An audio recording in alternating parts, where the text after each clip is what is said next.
welcome to 3 tactics mindfulness and yoga teachers can use to attract more customers, which take less than an hour to implement.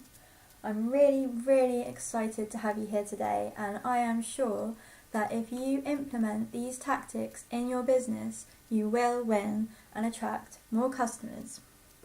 So let's get into it. A bit of background about me.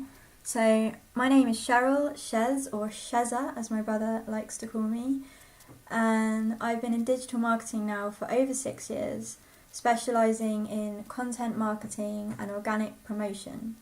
I also have experience in lots of different areas, including technical site audits, conversion optimization and testing, social media, paid ads, basic web design, and Google Analytics.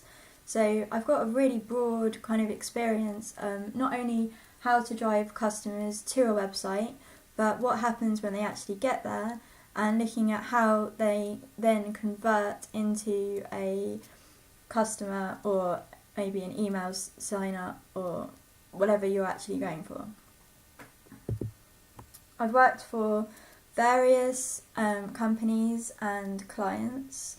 So the companies I've worked for: Money Supermarket, Money Saving Expert, Hostel Bookers. I worked for an SEO agency for a while, as well as Initial Washrooms. That's where I started out. They're part of Rentable Initial.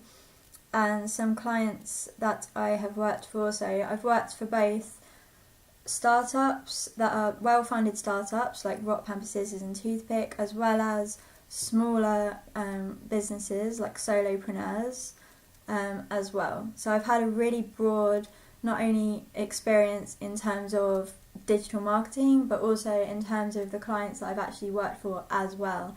And as you can see, in terms of industry, I've worked for pretty much every single industry. So in terms of like well-rounded, I am very well-rounded, but I do specialise in content marketing and content promotion. I also teach mindfulness. So I have been practicing yoga now for about 5 or 6 years, and I got into mindfulness and meditation because my yoga practice I started to enjoy the mindfulness element more than the workout. Like for me, it started as a workout and then it turned into more of a mental, emotional, spiritual workout.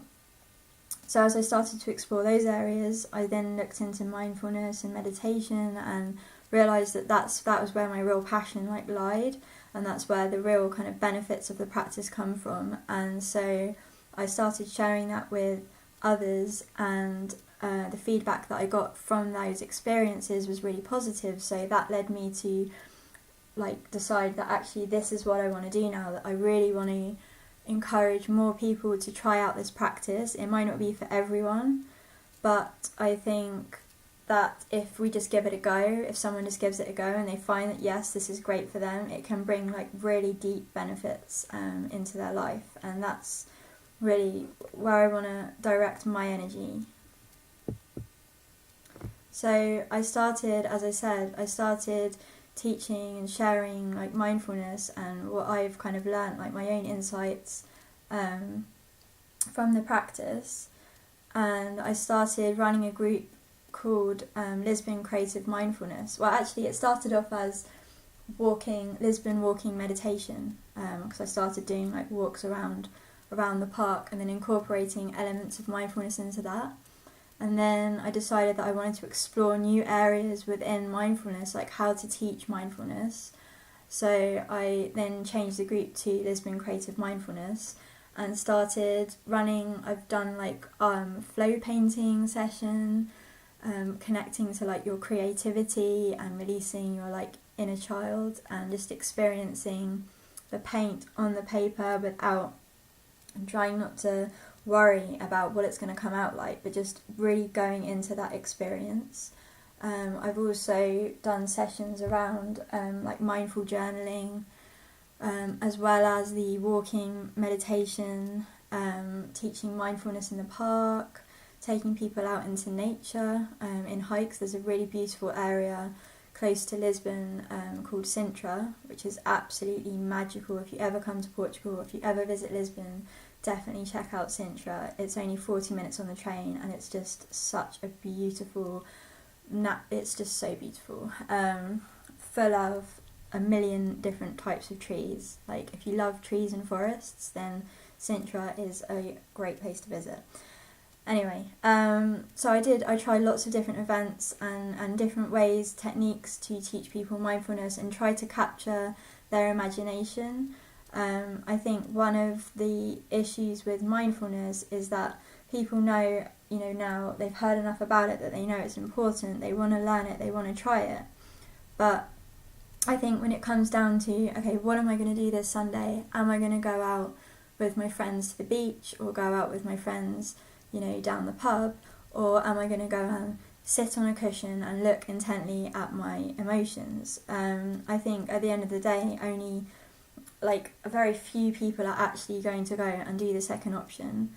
So what I've been trying to do is create sessions that try to capture people's imagination and make it into an experience, make it into something, fun, exciting to do.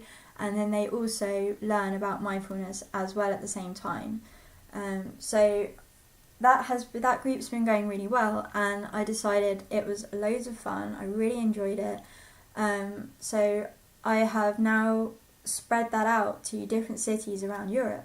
And what I'd love to do is find other teachers, like yourself, if you're listening to this now, that really love this concept, that might be interested in teaching in these cities. So starting off with, just the stuff that you do already, and then going from there, and then building this community of mindfulness students and teachers all over Europe. That's my kind of dream. I also like to be outdoors. I love nature. I love hiking and walking, painting, drawing. I'm a very creative person. And yeah, I don't like being behind a laptop, which unfortunately with marketing, you do tend to be behind a laptop, but you can make it quite creative, and I try to, as much as possible, find some Wi-Fi in a park, and I quite often go and do my marketing stuff in the park around the corner. So let's get into this workshop now. And if you're feeling at all nervous, this might be a totally new topic to you. You might have tried some marketing before and it hasn't really gone so well, and you might be thinking, oh my gosh, this is going to be so boring. Let's just take a breath in now and let that go. And let's just, at first, have a little look at some blocks that you may have around marketing. So you might think there just isn't enough time. Okay, we are business people, solopreneurs, or maybe you're just one person. You're trying to set up your studio, you're trying to set up your business, and you feel like you're wearing a million different hats already, and you don't want to add another hat onto that. Okay. I totally understand that, and you also have a practice. So I think with yoga teachers and mindfulness teachers, meditation teachers, whatever kind of style, whatever you teach, we have to have our daily practice as well, because we need to be teaching from a place of integrity, and that takes time, and that's very important to us. Self-care is very important to us. So I think that it does become this wearing hats, and then the self-care and the daily practice feels like, how could I even fit in time for marketing? But I just want to say that the tactics that I'm showing you today, I chose them because they're really kind of simple to implement, and they're quick to implement. So there are some small changes you can make, some small things you can do that will have an impact on your business. And secondly, once you start getting that impact, and once you start making a little bit more revenue, then you can actually decide to outsource some of those activities to marketers, like me, who specialise in this area, part-paced business, and then you can grow further. So a second block might be that you've tried something in the past, but it hasn't worked. Okay? And let's just start with this quote. On the journey to mastery, it's less about perfection and more about course correction. So you know this in your practice, okay? The practice teaches us to be humble. Each day when we go to our practice, we know that it's not just because it went really well yesterday, it went really well the day before, the week before. We don't expect to be masters, okay? We're always going to be coming to the practice, today, and not worrying so much about the result, but actually just learning, constantly learning, making iterations. And that's what it is with anything in life, isn't it? We don't expect to do something and then all of a sudden we're going to be masters at it. And that applies to marketing. So if you have tried something and it hasn't really worked out for you, maybe you just needed to make a very small adjustment and it would have worked. Second point, I've kind of done these points the other way around, so that was the second point there. The first point that I was going to talk about was, without benchmarks or understanding attribution, it's very hard for you to say something definitely has not worked. So what I mean there is, with benchmarks, so if it's the first time that you've done an activity, for example, you decide that you really want to feature on another website, you really want to feature on like Huffington Post, okay, and you have a really great content idea, and you reach out to a couple of writers maybe on Huffington, or you might reach out to Ariana Huffington to pitch your idea, and you don't hear anything back. You might feel like, okay, well, that's just, I just totally failed on that one. When actually, if you'd understood how difficult it actually is to get onto some of these websites, it can be quite challenging, then you might not feel like you've totally failed. So without knowing like how challenging a certain activity is, then how do you know if you're doing a good job or not? Secondly, the way that you know, so how do you know if an activity's worked or not? Generally what we do is we do a marketing activity and then we want to know if it's actually made us a sale, if it's actually brought in a client, a customer. And this is called attribution, okay, that's the marketing term for it. And attribution is something that even the biggest companies in the world struggle with. There's whole entire teams that are dedicated towards working out attribution, okay? Something very, very complicated, because in our online world, customers interact with lots of different platforms. They go to your website, then they check they see your Facebook page, then they might go onto your Facebook page and they're looking at the content there and clicking around, and then they're like, oh, here's a tweet, that they've put out, or they might research you on another online and then see your article on another website. So there's lots of different touch points that a customer can go through. And how do you actually know which one has contributed to the sale? And this is something quite complicated. And so if you've done an activity and you can't tie it in to a sale, you think it hasn't actually worked, when actually it might have contributed.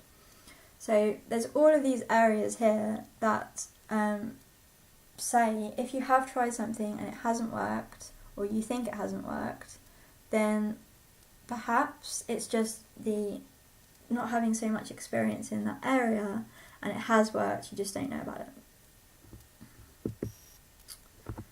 So another block you may have, and I think a lot of us, I know I've struggled with this, is feeling like marketing is unethical.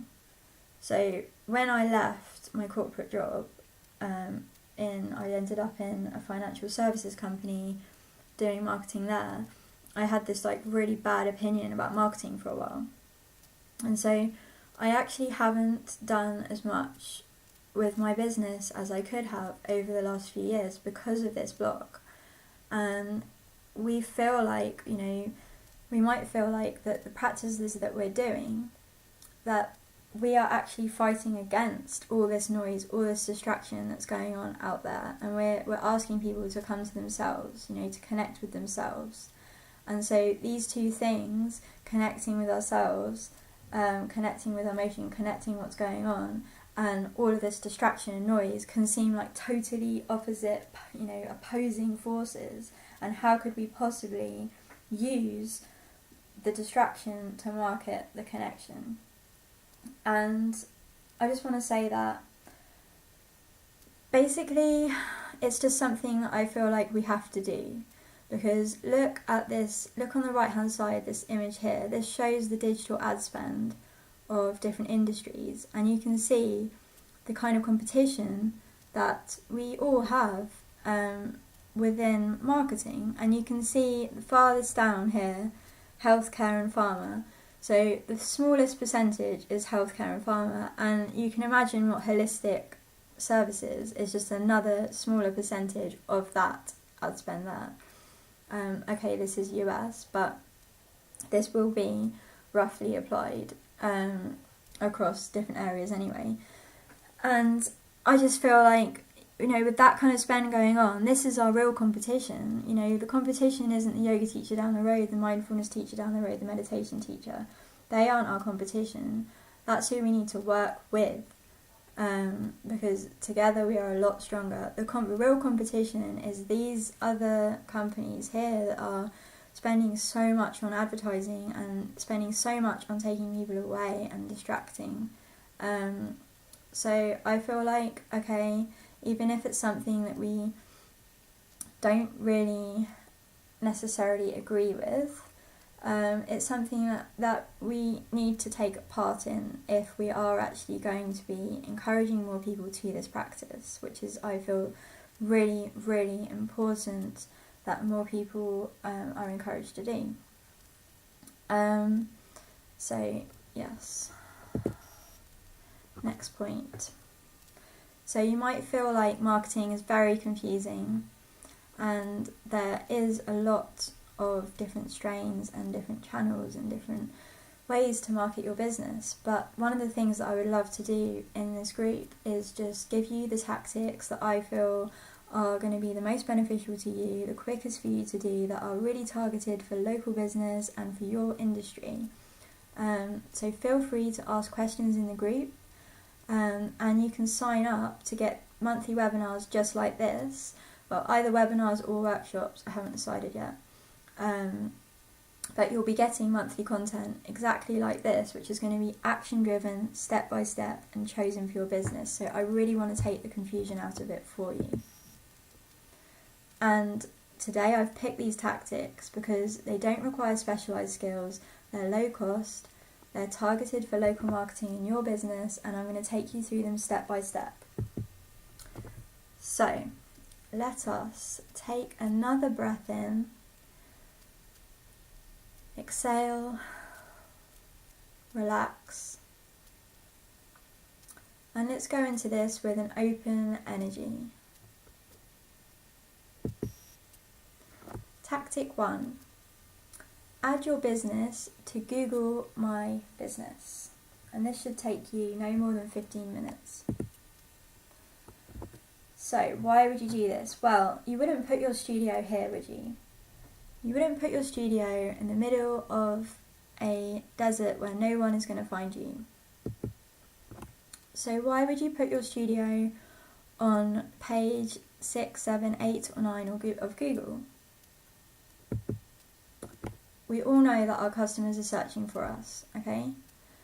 And Google My Business, it will put you on the first page of Google for free. It's very easy to set up. Private teachers, you can still list your business, and I'll show you how. It's basically, if you see this image on the right hand side, okay, the Google My Business are these, on this map you can see London Buddhist Centre, North London Buddhist Centre, London Diamond Way Buddhist, okay. These are the centres that have come up during this search. So if you add yourself to Google Business, when someone searches for meditation centre in your area, then you're going to come up here as well. You aren't, let me just say, 100% guaranteed to be listed in the top listings on this. Your reviews count, your photos, how you actually fill out your profile counts. But you will be further up the page, unless you've done some SEO and your page is already ranking, you're going to be further up than if you didn't list on Google Places, Google My Business, and it just makes sense to do. So all you need to do, this is what your Google My Business actual profile looks like within Google My Business. You just need to search Google My Business, okay? Go to that first URL, type in the name of your studio and the address, and then you come down to the bottom here where it says none of these match, add your business. Click on that, fill out the details on the right hand side. Then you are just going to verify, yes, this is me. So in the verification process, you'll need to, Google will actually send you a postcard, okay? And on that postcard, it will have a code. And when you get that code, you just need to enter that into the window that pops up within your Google My Business account. Once that has popped up, and once you get the postcard, you enter in the code, then you just need to fill out, let's go back to here, fill out your profile here. So you'll have a section for description, you'll have your, obviously, address, your hours of operation, phone number, you'll have category, so meditation center, or if you do yoga and meditation, I recommend you actually say yoga studio, because more people right now are going to be searching for yoga studio. And then you wait a couple of days and your listing will appear on Google. So that's something really, really simple that you can literally you can do that this week, and you're going to immediately get more exposure for your business. So, on to tactic 2. Reaching out to 10 local online publications. And when I say online publication, I mean website or blog. Because effectively you are perfect for each other. Okay? You have wisdom and insight that you want to share with the world. You're looking for new students to join your class. The publications are looking for quality content for their publication, and they want to recommend the best local services for their audience. Okay? So you have expertise in your area that you can share with the world. And through sharing that expertise, people that read that content, that read your article about 3 meditation practices that you can do every single morning, and then they love those practices, they've read your article, they resonate with you, and then they're going to click through and check out what else you do. Publications, so an online website in your local area, they need to produce the best content. So they want to attract customers, like an audience, to their website, and to attract an audience they need to produce a lot of content, and a lot of good content. They also, if they're a local website, a local publication, they want to be recommending the best local services, because that's why the audience comes to them. The audience wants to know what's going on, what's the best stuff to do in the area. So you guys really are perfect for each other. So let me just give you an example of how this can work specifically for you. Say like you have a workshop, okay, you've designed a workshop called Let Go and Let In, a Mandala Art Workshop. Let me just take a sip of water here. Okay, so Let Go and Let In, a Mandala Art Workshop. This is actually one that I ran with Creative Mindfulness Lisbon. So you really want to attract some clients to this workshop.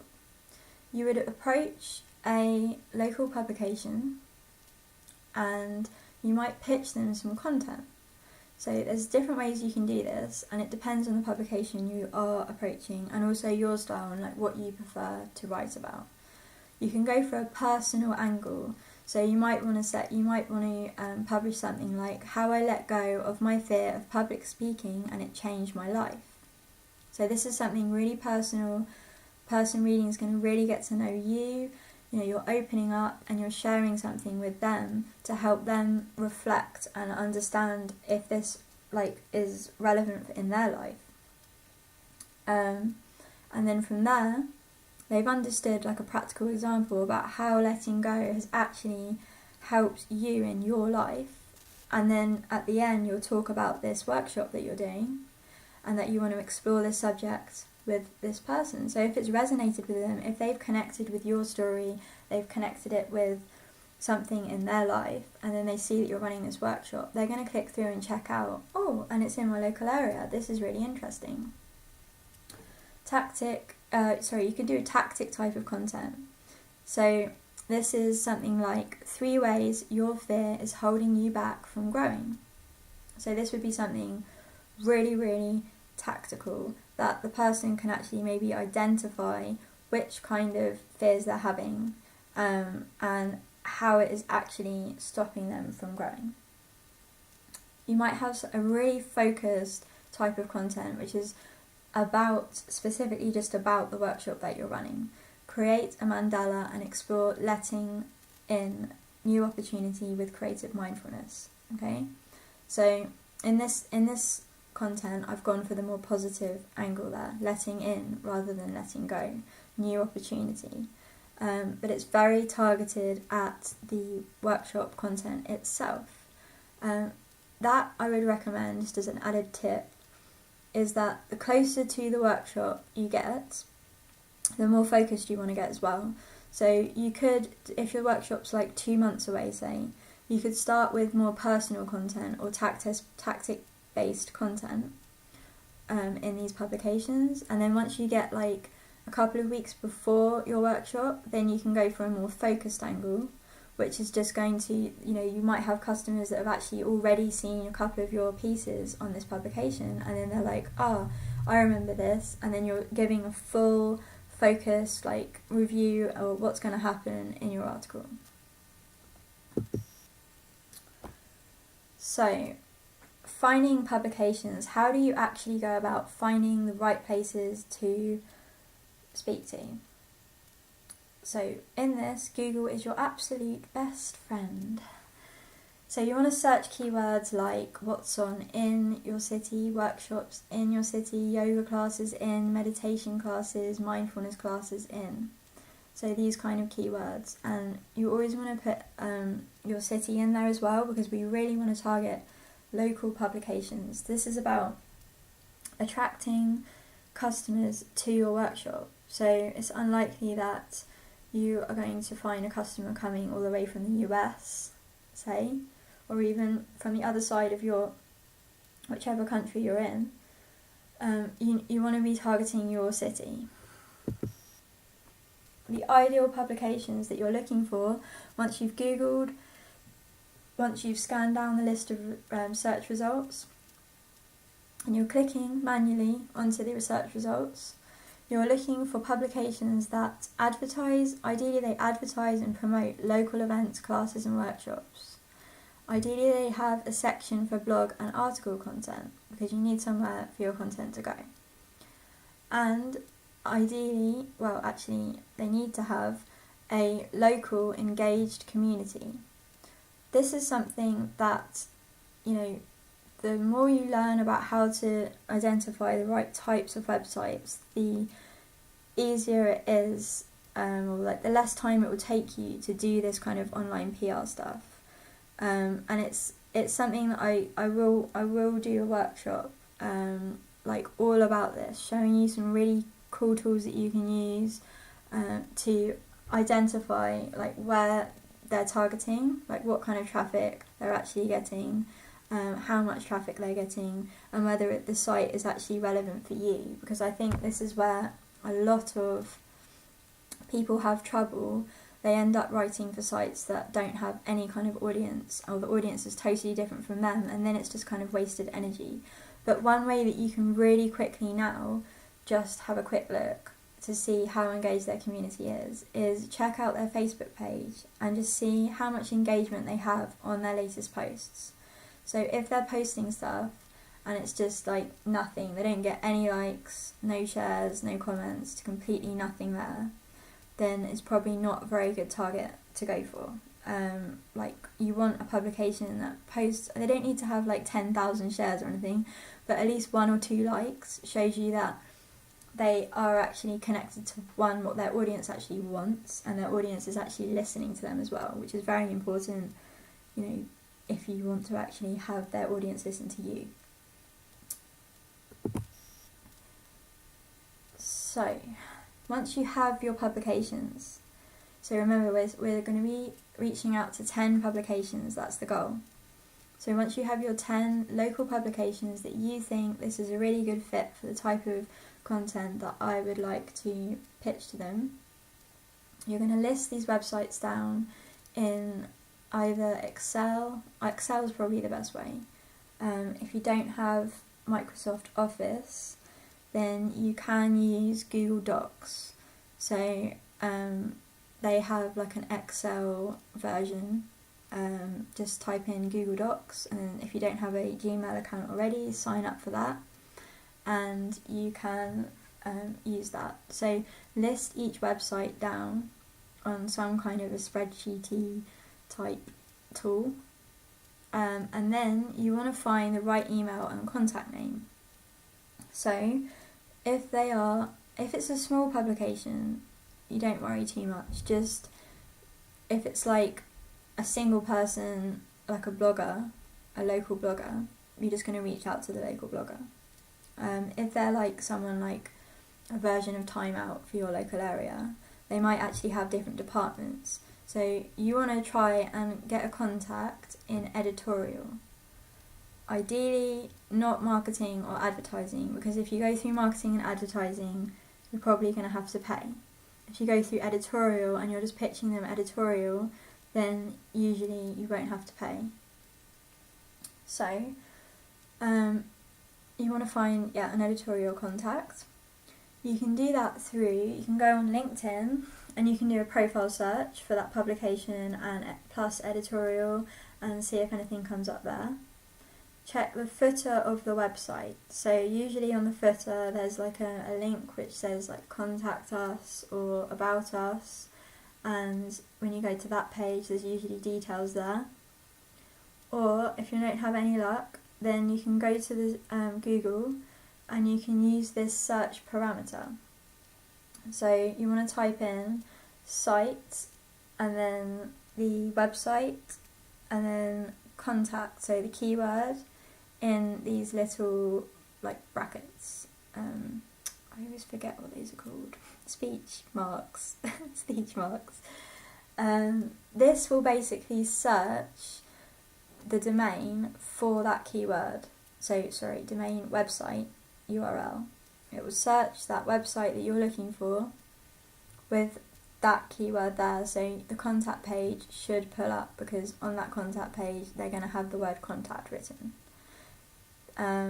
So those are some ways there that you can find the right person, and it might seem like an extra step that you don't want to invest the time into, but I really recommend getting used to just having a look for the right person, because spending the extra few minutes to do that can really help with actually getting a positive reply in the end and getting the result that you want.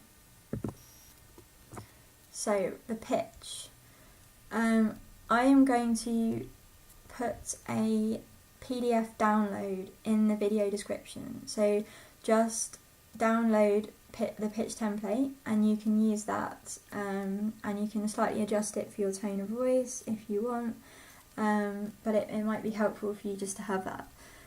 So I'm going to be very quick on this one. I like to use a double opt-in.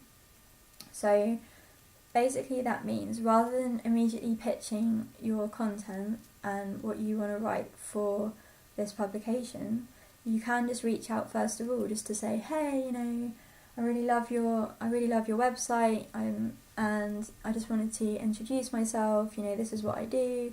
I'd be really interested maybe writing some content for you. I have some cool ideas. Let me know if you'd be interested in hearing about those ideas. So when you do that, it then allows that person to make a decision for themselves whether they want to hear about it. And usually curiosity peaks and they're like, yes, actually, I really do want to hear about that, to hear what kind of stuff you can give them. So the double opt-in works really well. And check out these pitch templates, download those, and you can use that to help you. So the final point on this section, and then we're just going to have another bit of a breathing break before the third tactic, because I'm giving you a lot of information here, I realise, and well done for getting this far, is don't be disheartened if you don't get a reply from everyone. So the usual industry standard is between 5 to 10% response rate. So if you're going to be contacting 10 publications, you might get like one reply, and that's actually fine for you because we don't have very much time, and just starting off with one publication is probably, it's a good place to start. If you get 2, great, you can probably handle 2 as well. So yeah, that's just a little note on that don't worry if you don't get every single person replying. You've got to think about they're very busy as well, and they have a ton of emails probably every single day, and they might not even actually go on and open your email in the first place. So just a final little note here, what can pitching to publications actually do for you? So if you're going for the right kind of publications, so you're going for local websites, then it can attract new clients to your business, because there's going to be local people reading that, wanting to know what's going on in the area. So by you appearing on there, they're going to click through and they're going to check out what you do. You will also be getting a link within your article. So you will link through to your website or your Facebook if you don't have a website yet. If you're linking through to your website, then you're going to be increasing over time your search engine traffic. Again, I will do a workshop on this because this is quite a big area. Right now though, just the basic principle, the more links you have from quality, popular, relevant places, so a local publication that has a decent amount of traffic and engagement, the more links that you get from them to your services is going to boost your rankings. Okay, that's the basic principle. It's also going to help you to improve your conversion. So when I say conversion, I mean helping you to actually turn your traffic that you get to your website into a customer that comes to your workshop. There's no point just building traffic without it turning into sales.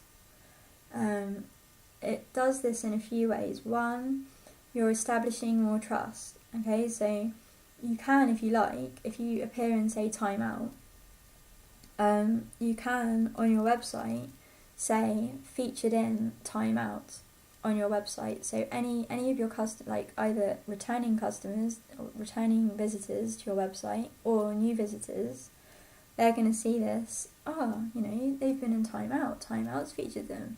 They recognise and know and trust time out, so they're going to trust you a little bit more. Another way is actually the referral traffic. So when somebody's gone onto this local publication, What's On in Camden, say, and they have been they've been reading What's On in Camden, they're a regular reader of theirs, they go on there to find the latest stuff that's on, so they trust this website. And then they see you there, and they click through to your website from What's On in Camden. They're already, because they're coming from a warm traffic source. They're coming from somewhere that they already trust in through to your website. So as long as your website isn't really poorly designed, or there's some major issues with it that makes them think, what's this, they're coming with good intention, so they're more likely then to convert into customer. Okay, so before we go into this, I have spoken very quickly, and I've given you a lot of information, and I'm sure you have tons and tons of notes now. So let's just take another breath in and out.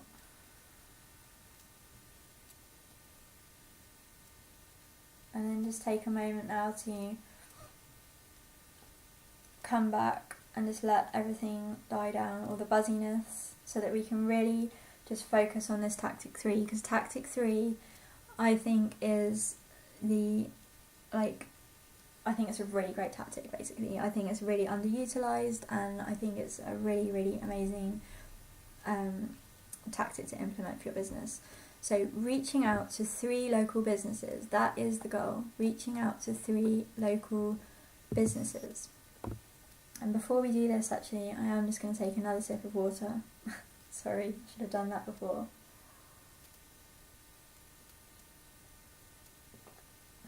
Okay. So, I really truly believe B2B partnerships, and B2B means business to business, partnerships are a golden opportunity, and I think they're very, very often totally missed. So, recently I went on a weekend trip to Tomar in Portugal, and I was staying in this little hostel when I was there. Me and my boyfriend were staying in a little hostel, and we went out for dinner. We had a really nice dinner, and then we went for a walk around the town, and there was this little shop, like Portuguese shop. They were playing this beautiful fado music, and that's what made me listen. And I was like, oh, this music's so amazing. And then I was like, oh, I need to check this out. So we went inside this shop, and in the shop they were selling like loads of like traditional Portuguese. I bought some like really nice hand painted ceramic earrings, and they had like these straw bags, these beautiful straw bags. And at the back of the shop they were selling these really traditional small soaps for 80 cents. So they were like traditional Portuguese. Like my boyfriend even got some nostalgia when he saw them, because he was like, wow, this is the brands my mum used to buy when I was little. So we bought a couple of these soaps to actually use in the hostel. And then I thought, well, actually, our hostel doesn't supply soap or shampoo to customers. This could be a golden partnership between these 2 companies, because here's this little Portuguese shop. They're selling these 80-cent soap, and then there's a hostel that they have showers. So you have in a hostel usually you have the shared shower situation, but they don't give you like anything. It's not like a hotel. You don't get soap or shampoo or any of the other stuff that you get in a hotel. So this could be ideal, because they are both targeting the same customer. They're both targeting the same customer, which is travellers, okay?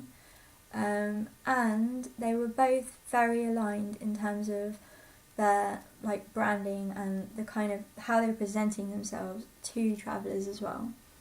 So it would have been an absolute golden opportunity between these 2 businesses. So I think that this is a golden opportunity for you. There's got to be some local businesses in your area that are aligned with you, that are serving the same customers, that have the same values as you, that you could be partnering with. And I think the best way to start this off is just go for a mindful walk around your area. The best way to do this isn't to go in with a money orientated approach, okay? It's best to go in with a value orientated approach and a more of a feeling what's right for you, because when we're dealing with other businesses, we're partnering with them, and so like our brand becomes kind of aligned with this other business. So just like in this publication, when you go and you pitch to these local publications, you know, you want to find publications that have an engaged audience, that have a good perception already. And it's the same with other businesses, you know, even more so though, because when you're partnering with a business, it's a higher level activity. So just go for a mindful walk around your area. Just spend like half an hour having a walk around, and maybe go into a few cafes, you know, go into a hotel, go into some different places, and just feel like, without any intention to speak to anyone, you're just going on a bit of a research trip and feeling how you feel in those spaces. And then just note down some of the businesses that you feel good about. You don't even need to think in this sense like anything to do with how it's actually going to work. Just note down some businesses that you feel good about. And then have a little think about, is there synergy? Like, why do you actually feel good about them? You know, is there synergy between you? So here, we're still not talking about the kind of partnership that you are going to be doing with them. We're only thinking about the feel. Is it a good feel? Does it fit? So looking at the brand fit, you know, how are they actually presenting themselves? Does that align with how you present yourself? What kind of core values do they have? You know, you can just make this up. You don't have to ask them. Just make it up. What kind of values do you think they are? What are their core values for their business? And does that align with you? And the third one is, what kind of customers do they serve? And what kind of customers are you serving? So does that fit as well? So in the case of the hostel and the local shop, it was perfect because, one, the brand was perfect. The brand fit perfectly. Obviously, unfortunately, I don't have pictures to show you, but the hostel was very, it was high design, but on a budget. And that's exactly what the Portuguese shop was doing. It was very high design. The ceramic earrings were absolutely beautiful. They were hand-painted ceramic earrings, but they weren't very expensive. I think I bought a pair of earrings for €5. So in terms of brand fit, perfect. In terms of their values, they were very aligned as well. It was very welcoming. It was very friendly. You know, both of them. In the hostel, you walk in and there's always someone at reception with a smile on their face. You know, it's a very friendly, nice environment. They had all over the walls. The travellers were allowed to write like quotes and stuff, and draw beautiful pictures. So it felt very community and just very friendly. And the same with the Portuguese shop. You walk in there and the little lady there, she had a smile on her face, and she, you know, I can't speak Portuguese so I couldn't talk to her, but my boyfriend was having a really nice chat with her, and she just gave this really friendly feeling. So customer service in both areas are very, very important to them. And then the third, their customers. They both serve travellers, you know, tourists, really, but tourists that want to actually get a feel for the country. You know, that was very important to both of those. Not tourists that want to just come on a package trip and spend like half an hour. They were both focused on tourists that really want to get a feel for the culture and, you know, the local culture. So they really were absolutely perfect for each other. And this is the kind of thing, this is the depth and the kind of alignment that, you know, really makes a great partnership between two businesses that benefit both businesses. So once you've found your 3 businesses that you think this is a great fit, then all you're going to do is just send an email to arrange a meeting with them. So I have tried going directly into businesses and trying to speak to the right person, and it's never really worked for me. You can try it, but usually the manager or the person that you want to speak to isn't usually there. Especially in Portugal, they're always on lunch. But yeah, they're never usually there. So, and also they usually have lots of stuff on. So people do actually prefer to be emailed first to arrange a meeting. So I suggest that you do that. You find the right contact, same with the publication, find the right contact, and then you just send them an email to arrange a meeting. And don't worry at this stage with pitching. You don't need to think about exactly how you're going to work together. You might like to have a couple of ideas in your mind, of how you, what kind of stuff you'd like to offer them. But at this stage, I think the most important thing is to go for, I really love what you're doing with your business. I just want to get to know you as a business owner, and the same way around as well. And then you see if there's any synergy there. Then you just talk and you just discuss, and then you see, you're just there, seeing if you can help each other out. Going in initially with a whole big plan of this is what how I want to work with you exactly, and being really rigid, I don't think ends up in the best result, and it's not really, I feel it's not really the right way to approach things anyway. So go in more with this, a feeling approach, which I'm sure that you will find easier and nicer anyway. Always putting the human connection first.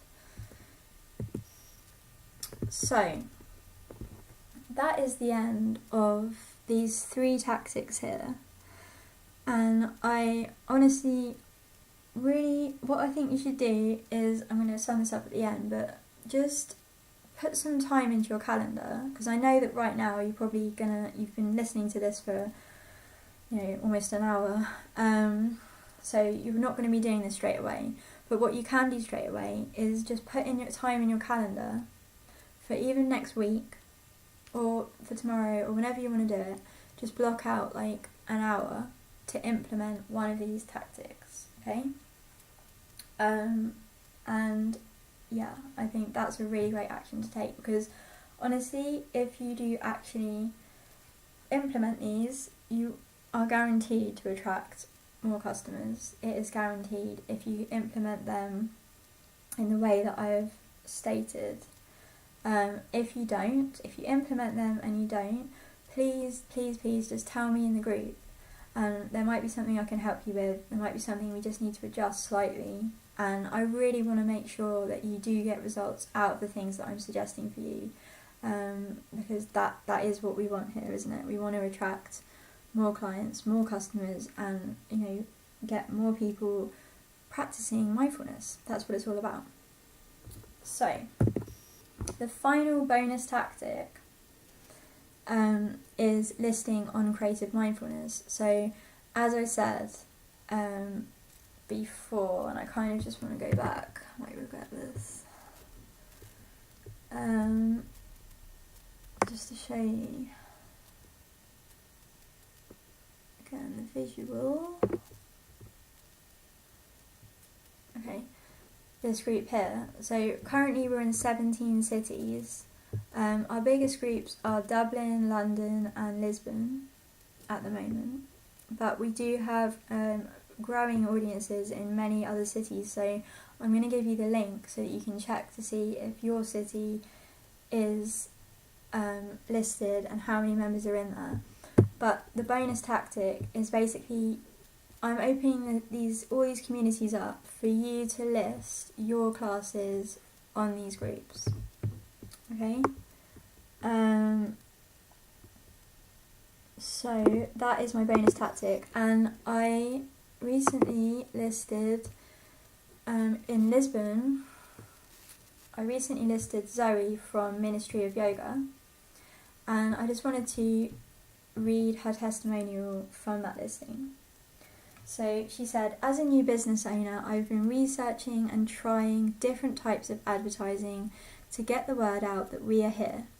I started with flyers, word of mouth, business cards in cafes, restaurants and bars, then moved into events on Facebook, and last month, creative mindfulness. Okay, so I'm sure we can all resonate on the types of tactics she was using. They're tactics I've used as well.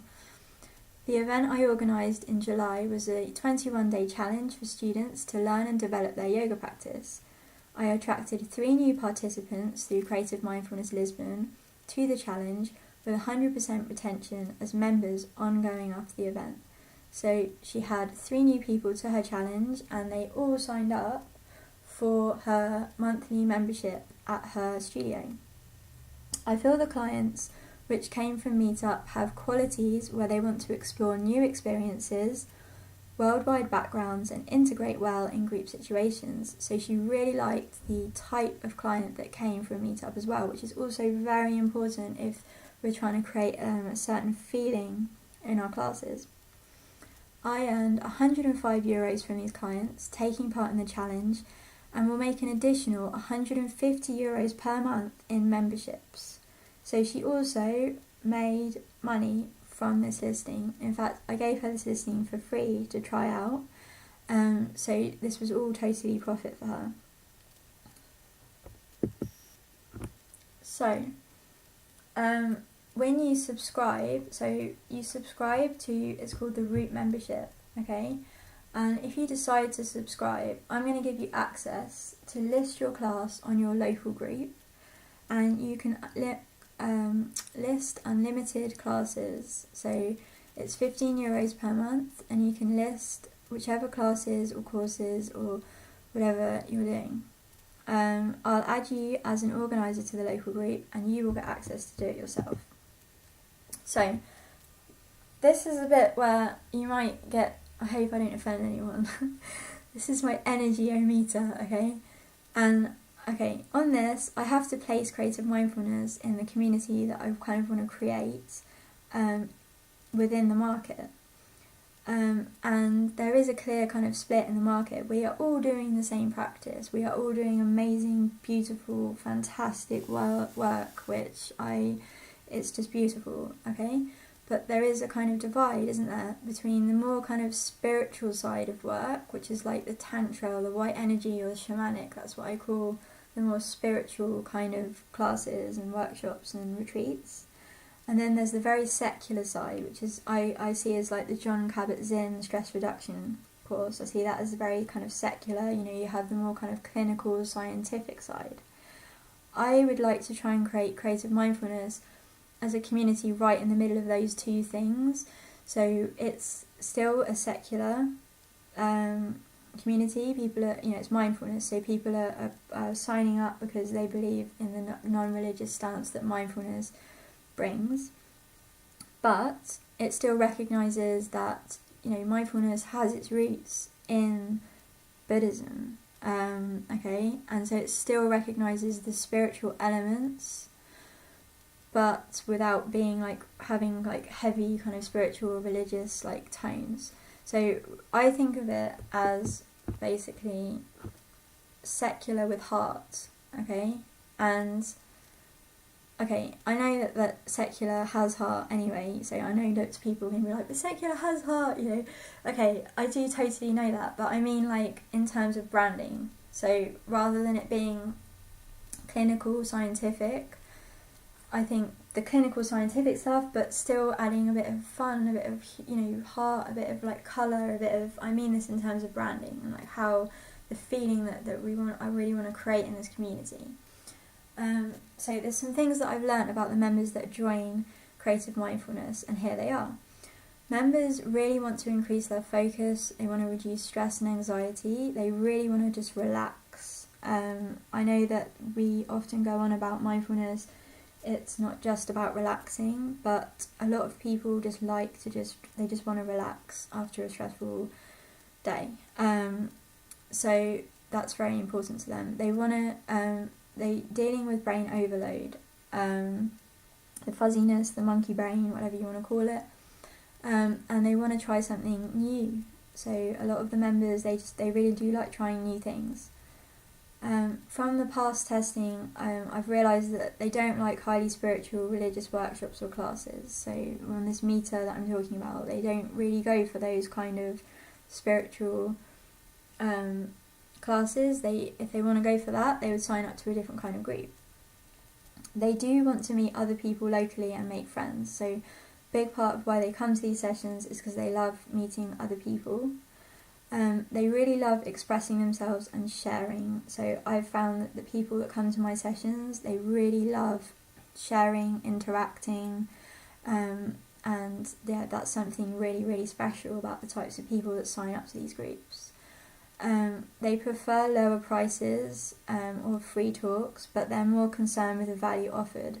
So with the 21-day challenge, that was actually a higher price point. It was 35. Well, it was €35 for the challenge. That was the first time that they'd ever heard about Ministry of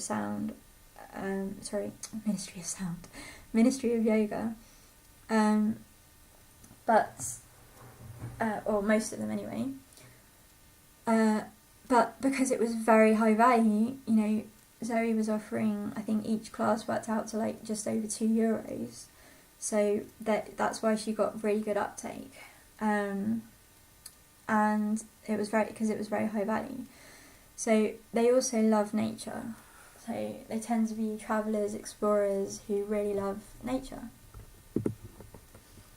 The preferred classes, workshops and retreats.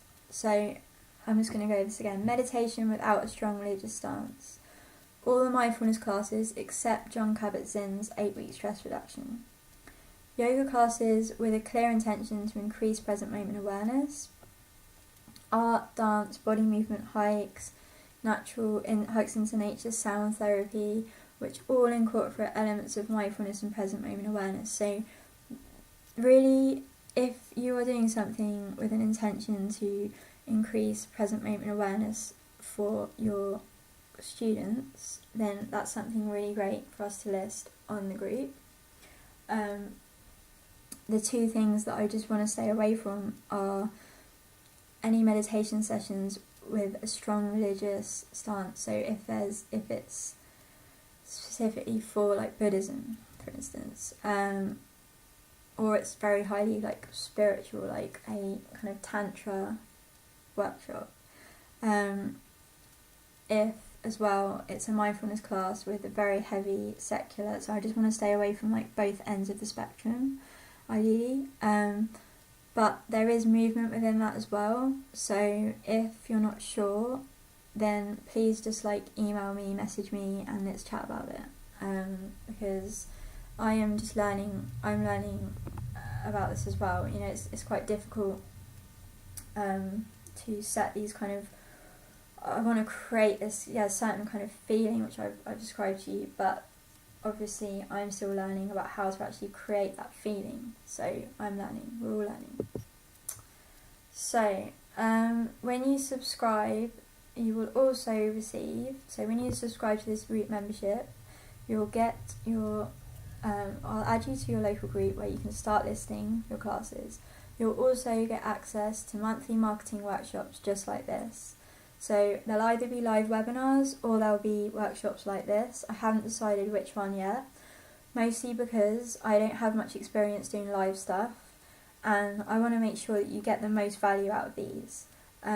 So I'm not sure yet whether I might test both and see which works for you the best.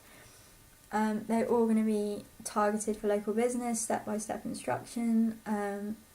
We can cover loads of topics: search engine optimization, social media, copywriting, sales pages, automation, email marketing, but all of it's going to be tactical and step-by-step and chosen for you. So I'm not going to teach you everything under the sun, because I don't think you need to learn everything under the sun. You just need to know which things are going to help you to grow your business, basically, which are the best tactics. And that's going to be the benefit of keeping in this group and joining this group, is that we're industry based. It's going to be targeted just for you.